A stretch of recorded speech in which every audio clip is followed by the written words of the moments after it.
Hi, this is Chris Voss from the chrisvossshow.com, the chrisvossshow.com, coming here with a blog post. What can we learn from social media and marketing from Justin Bieber and Lady Gaga? Some interesting things have been happening. In the past, it used to be that companies would do what they call paygate, where they'd basically pay to have their artists, or their artists they wanted to promote, Mariah Carey, etc., pay different radio stations lots of money, different benefits, and take them out to lunches, give them all sorts of freebies in order to get the maximum amount of play for their singles and their radio hits, etc., etc. So it wasn't really about a situation of creating what you thought was great music, certainly what I didn't think was great music for a lot of artists, but it was actually a thing where the companies controlled who you enjoyed, who you watched, and who the talent was for you to pick from. Well, something's happened very interesting where YouTube has now become a channel where you can go to it and you can actually find new talent, things that you like, and it can become successful based upon its ability to be popular and well liked by the populace, as opposed to being controlled by mega corporations, etc., etc. Justin Bieber was discovered off of YouTube. His mom started posting videos on YouTube, and from there he was identified by a promoter and manager, and from there the rest is history. What's interesting about Justin Bieber is normally to be a child star you would have to go through the realms of Disney or Nickelodeon to rise up through the ranks and go through that whole process. Remember the old days, you had to be a Musketeer. So they circumvented all that using YouTube and basically promoting through social networks like Twitter, etc., putting Justin on Twitter for long periods of time, up to 2 hours a day, so he can promote himself and really establish a connection with fans. So for the very first time, Justin Bieber was actually probably one of the first breakouts to be able to avoid Disney and Nickelodeon and be a huge success star at making and writing music. So it's pretty interesting.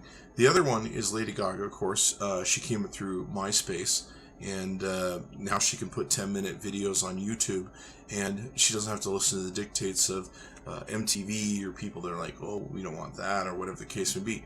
It can go right to the public and go to you, the consumer, the people who really want to enjoy it, and you'll watch a 10-minute video because you can, you want to, and you volunteer to. There's some corporation holding the things going, we control what you see and how you see it and what you listen to.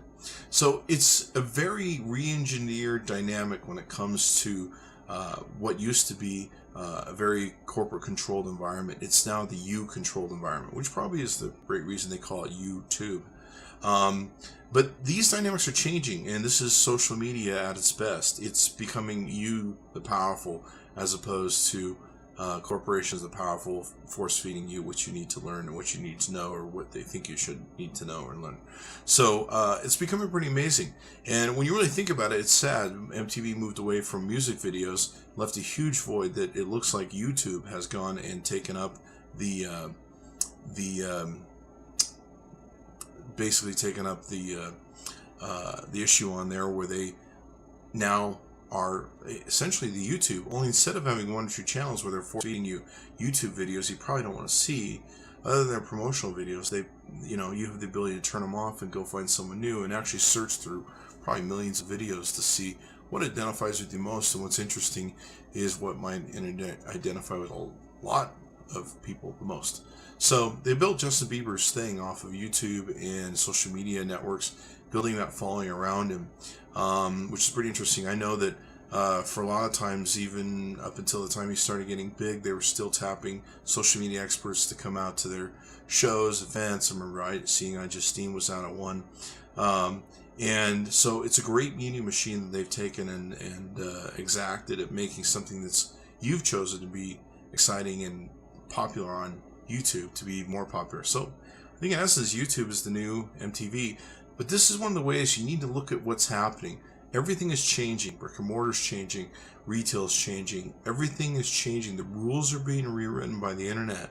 And what's finally happened is that mobile and everything else is caught up to speed with broadband and stuff, where people can really make choices on the internet that they never made before or never could make before. So you need to realize that whatever segment you're working in, probably could be written by social media, and there probably could be new ways of doing it, innovating it, etc., etc. So learn from the marketing of these people. I think there's going to be more people in the future that are going on and operating outside of sending your CD to record companies and cross your fingers and hope they're going to do it. It's kind of become more of a, I'm not going to wait and see if I'm going to be successful or someone's going to sign me. I'm just going to go make it happen. Thanks for coming by the chrisvossshow.com. Be sure to check back daily for my new updates. Bye-bye.